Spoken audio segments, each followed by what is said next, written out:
teacher of general English and English for specific purposes, and until very recently I taught business English and English for maritime studies at the University of Piraeus in Greece. In our previous video, in video 4, we spoke about some very important charter party clauses, namely dispatch, demurrage, late time. In this video, we are going to look at some other important charter party clauses, namely the deviation clause, lien clause, the war risks clause, generalized clause, and general strike clause.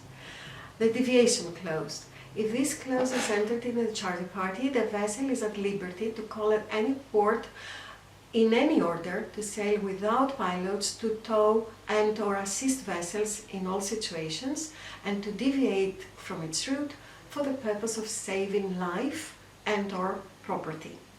The lien clause. This clause entitles the owners to lien on the cargo and all sub-freight payable in respect of the cargo. In other words, they are entitled to keeping the cargo until all payment has been effected. The lien covers freight, dead freight, demurrage, claims for damages, and all other amounts due under the charter party, including costs of recovering them. In other words, the costs entailed by lawsuit. War risks. This clause gives the right to the owner or owners to cancel the contract of carriage or any part of the voyage that may expose the vessel, the cargo, the crew, or other persons on board the vessel to war risks.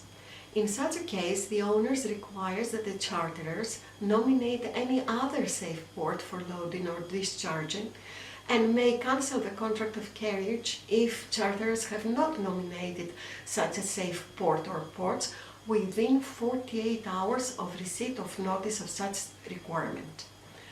The generalized clause. If the loading or discharging port is inaccessible due to ice when the vessel is ready to proceed from her last port, or at any time during the voyage, or on the vessel's arrival, or in case frost sets in after the vessel's arrival, the master of the vessel, for fear of being frozen in, is at liberty to leave without cargo, and the charter party is null and void. In other words, it has no longer a legal force or effect. The general strike clause. If there is a strike or lockout that affects or prevents the loading or discharging of cargo or any part of it, when the vessel is ready to proceed from her last port or at any time during the voyage to the ports of loading or discharging, or after her arrival there, the master or the owners may ask that the charterers agree that lay time will be calculated as if there were no strike or lockout. If the charterers do not give such a declaration in writing within 24 hours, the owners have the option of cancelling the charter party. If part cargo has already been loaded, the owners must proceed with it, freight payable on quantity only, and are free to complete with other cargo on the way for their own account.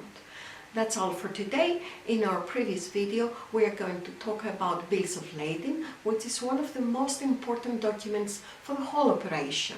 Until then, καλές θάλασσες!